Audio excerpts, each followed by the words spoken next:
Who can stop Steph Curry? Hopefully we'll never find out. Three-pointer. Scoop layup is up. It's good. Puts it in. Oh, Steph Curry from way downtown.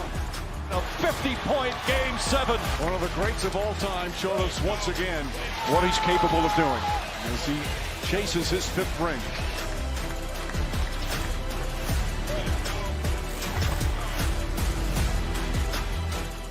Everybody, welcome into First Take. Hope you had a wonderful weekend. Quite the crew this morning. Kendrick Perkins, Stephen A., Monica McNutt, NYC. Hey, lady. How's everybody feeling? Howdy. Pretty good. Happy Monday. Happy Monday. I've Happy had Monday. I've had better Mondays. You know, I expect a little more from my New York Knicks, which we will discuss. But all I got to say is this: no matter how or what I saw yesterday, rather.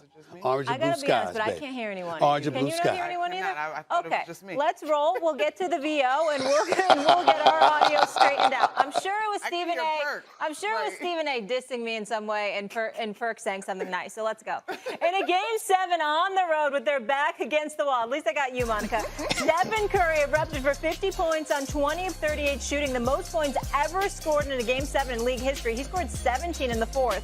The help Curry got was limited as Klay Thompson 1 of 10. Jordan Poole scored just 5 points in the first half. Then midway through the 3rd quarter, they turned it around, folks. Klay and Steph scored or assisted on 30 of the Warriors' 35 third quarter points. They will now face the Lakers in the conference. But that's how I felt, back when in my playing days, with Michael Jordan. You'd see it night after night, so you just took it for granted. Who can stop Steph Curry?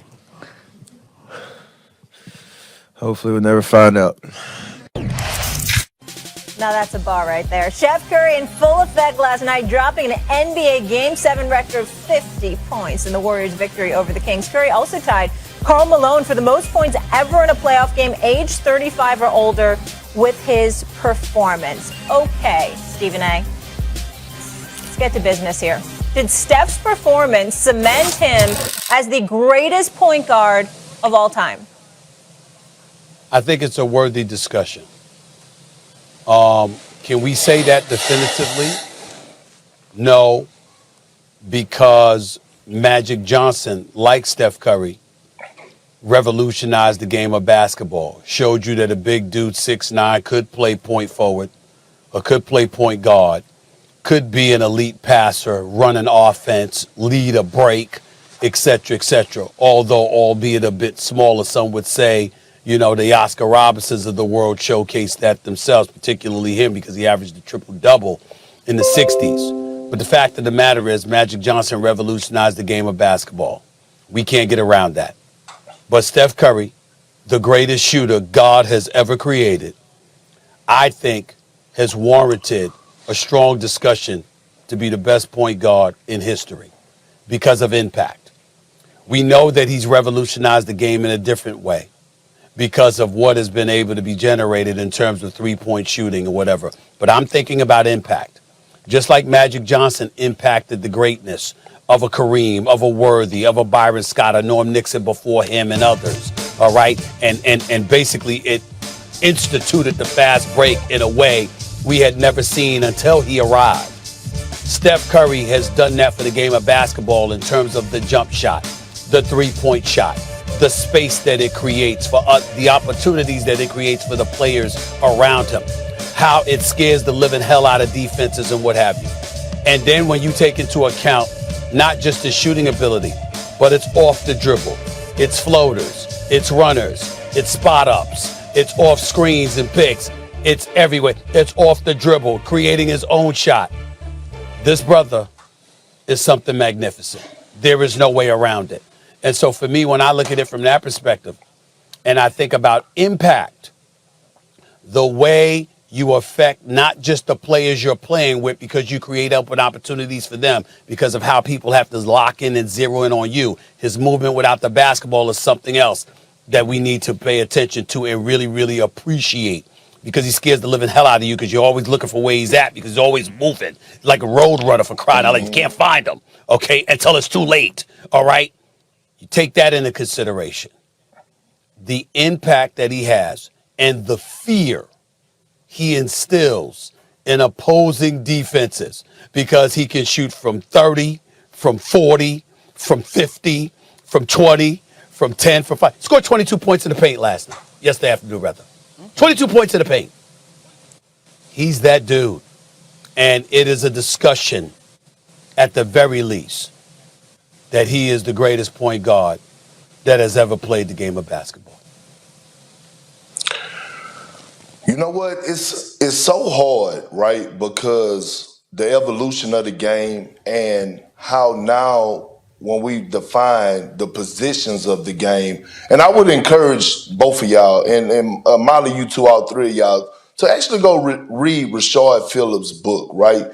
Basketball Position Metrics. And Rashard Phillips was, one of the Detroit's finest, one of the greatest college players to ever touch the basketball hill. Kobe Bryant said it was one of the best players he ever played against that never got drafted. But with that being said, he actually labeled Steph Curry as a hybrid guard. A hybrid guard is an offensive disruptor, right? But the fact of the matter is, because of history, he's going to go down as a point guard. And I actually said this last year after he proved me wrong and went on to win the championship in the NBA. And we forget that this guy's still doing this at 6'2", average around close to about 30 this year. So when I look at Steph, I said it last year and I'm going to stand on it right now. He is the greatest point guard to ever play the game of basketball, period. I'm just so glad that we're having the conversation about the title of this position, right? Because for me, yes, right? This is the player that I've had the opportunity to watch through this era, continue to change the game, essentially, right? But it took me so long mentally to get to the place of seeing Steph as a pure point guard because he is such a prolific scorer, playmaker, shot creator, not just for himself, but for his teammates. And so, Perk, I love where you went in terms of acknowledging this hybrid guard, because in the era of positionless basketball, right, you think of that when it comes to bigs that are on the perimeter. Well, I mean, So without even figuring out who comes off the list, somebody got to come off the list because he's that damn great. Let me get to a point. Y'all will be interested in this because I can't talk about the couple of Hall of Famers that I had a conversation. Me and Wilbon was here doing NBA Countdown in L.A. yesterday, and we had a conversation. Wilbon and I were going back and forth with it, and then we got on the phone with a couple of Hall of Famers who will remain nameless because they'll kick out you-know-what if we tell you who they are. They just made it very, very clear. You will not quote us. But they started dissecting and talking about, we was having this debate, Wilbon and myself, with these people. And they talked about Magic in this regard. They said, let's keep in mind that when you talk about Steph Curry, he's great, all-timer. Nobody denies that. But what they lamented about Steph Curry, folks, is that when you talk about him and you're not talking about his shooting, what else is there? The only time you talk about him